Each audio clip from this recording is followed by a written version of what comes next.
बिस्मिल्लाहिर्रहमानिर्रहीम, अस्सलाम वालेकुम। देखिए जनाब, वो जो अंग्रेज़ी का सिलसिला आपका हमारा चलता रहता है, उसी हवाले से मैं आपसे अर्ज़ करने लगा हूँ। वो जो 2 लफ्ज़, 3 लफ्ज़, 4 लफ्ज़ मैं कहता हूँ, आज ख़ास तौर पर जो मैं आपसे बात करने जा रहा हूँ, इसमें 2 या 3 लफ्ज़ों की मैं आपको बाकायदा प्रैक्टिस कराने जाऊँगा और आपने अपने घर के अंदर इसको प्रैक्टिस करना है, तभी ज़ाहिर है आपको ये चीज़ आ जाएगी। अब मिसाल के तौर पर, और यहाँ पर इस्तेमाल क्या होगी, वर्ब की फ़र्स्ट फॉर्म, यानी पहली फॉर्म ऑफ द वर्ब। वो मेरी एक किताब भी है, verb is a soul of a sentence. जिन लोगों के पास हुआ है उसे वो इस्तेमाल कर सकते हैं, और अगर आप उसे लेने में दिलचस्पी रखते होंगे तो दिए गए नंबर पर आप रब्ता कर सकते हैं। अब मिसाल के तौर पर टेबल लगी हुई है और बच्चे बैठे हैं, बड़े बैठे हैं।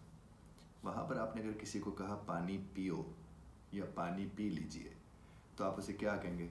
Drink water. ड्रिंक वाटर, यानी ड्रिंक पिए, पीने के लिए हो गया, वाटर पानी के लिए इस्तेमाल हो गया। इसी तरह से कोई चीज़ बाज़ वक़्त बच्चे छोड़ देते हैं खाने वाने की, और आप उन्हें कहते हैं इसे खाओ, इसे खाओ, इसे मुकम्मल करो या इसे ख़त्म करो, आप कहते हैं। तो आप ये कह सकते हैं ईट इट, ईट इट। ईट वही खाने के मानों में आ गया, इट। अब इसी तरह मिसाल के तौर पर कोई प्लेट थी, अब प्लेट सामने थी, वो प्लेट बच्चे अक्सर खाना वाना छोड़ देते हैं या साफ़ नहीं करते हैं, बड़े भी नहीं करते हैं, जो कि ज़ाहिर अच्छी बात नहीं है। लेकिन आप उन्हें क्या कह सकते हैं? Clean it, clear it. तो यहाँ क्लीन और क्लियर का मतलब वो साफ़ करना नहीं होगा, बल्कि वो जो रोटी के टुकड़े के साथ सफाई करते हैं उसको साफ़ करके दायरे में अच्छी तरह से वो खा लिया जाए, ये आप उनसे कह सकते हैं। इस तरह बच्चे बैठे हुए हैं, आप उन्हें कहते हैं रीड इट, रीड इट, इसे पढ़ो। आप बच्चे कहते हैं इसे लिखो, तो आप क्या कहेंगे?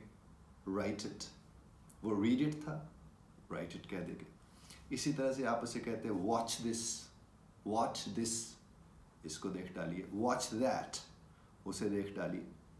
तो देखिए ये 2 लफ्ज़, आप जब 2 लफ्ज़ मिला के पढ़ना शुरू करते हैं और बच्चों को सिर्फ इतना सिखा दें कि वो आगे से ओके या फ़ाइन, जो ही वो ओके बोल देंगे या फ़ाइन बोल देंगे तो 2 लोगों के दरमियान गुफ्तगू हो जाएगी। यानी एक शख्स ने एक बात कही और जब दूसरे शख्स ने उस बात को तस्लीम किया तो उसने ओके कह दिया और फ़ाइन कह के हाँ ठीक है, बेहतर है, जी बेहतर, ये बात हो सकती है।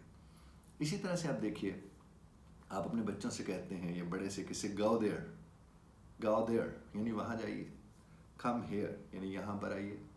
तो अब देखिए रीड इट आ गया, रीड दिस आ गया, राइट इट आ गया, राइट दिस आ गए। छोटे छोटे सी लफ्ज़ तो है जो आपस में जुड़े हुए हैं, और जब आप इन्हें पेश करने की कोशिश करेंगे बहुत ज़्यादा आसानी हो जाएगी। इसी तरह आपने देखा कोई चीज़ ज़मीन पर गिर गई या टेबल के ऊपर गिर गई है और आप उसे कहते हैं इसे पूंछ लीजिए, पूंछ लीजिए इसको, यानी आप इसे साफ़ कर दीजिए। तो आप क्या कह सकते हैं? Wipe it, wipe it.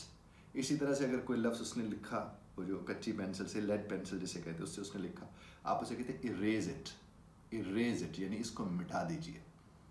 तो ये देखिए छोटे छोटे ये सब आपको आते हैं। और मैं तो अक्सर कहता हूँ अगर वो verb is a soul of a sentence आपकी टेबल के ऊपर पड़ी है आपके सामने वो किताब, तो उसका सबसे बड़ा बेनिफिट आपको ये होगा कि अक्सर हम लोग जब अंग्रेज़ी बोलने की मशक करना चाहते हैं इस तरह टेबल पर बैठे हुए सब के सब, तो हमें जहन में नहीं आ रहा था कि कौन सा वर्ड कहाँ से आएगा, कैसे याद आएगा। तो साहब वो किताब खोलिए, उसमें से उसी किताब को घुमाते जाइए। मसलन एक साहब यहाँ बैठे हैं, उन्हें पहले 5 लफ्ज़ों को के साथ एक एक लफ्ज़ जोड़कर वो जो वर्ब्स लिखे हुए हैं, तो पहला वो जो बेस फॉर्म है, first form of the verb है, वो उठाइए, उसके साथ एक और लफ्ज़ लगाइए, 5 लफ्ज़ आप बोल दीजिए, 7 वाला बोल देगा, 5 वाला बोल देगा। इस तरह अगर 5 लोग बैठें तो 25 लफ्ज़ आ जाएंगे और फैमिली भी कनेक्टेड रहेगी। तो उसका बेनिफिट क्या होगा कि एक तो फैमिली जब बैठेगी आपके वो जो टेबल है, डाइनिंग टेबल, उसके ऊपर उन सबको इस बात का इल्म होगा कि हम लोग यहाँ बैठें और आज हमने 25 लफ्ज़ देख कर उठना है। आप 25 को आप ज़रा 30 के से ज़रा दे दीजिए तो आपको खुद ही अंदाज़ा हो जाएगा कि कितने ज़्यादा लफ्ज़ एक महीने के अंदर आप सीख सकते होंगे। रब्बे कायनात आपको हमें समझने और समझाने की तौफीक अता फरमाए। इख्तिलाफ़ राय का हक़ महफूज रखते हैं, बज़रत इख्तिलाफ़ राय का ख्याल रखिए।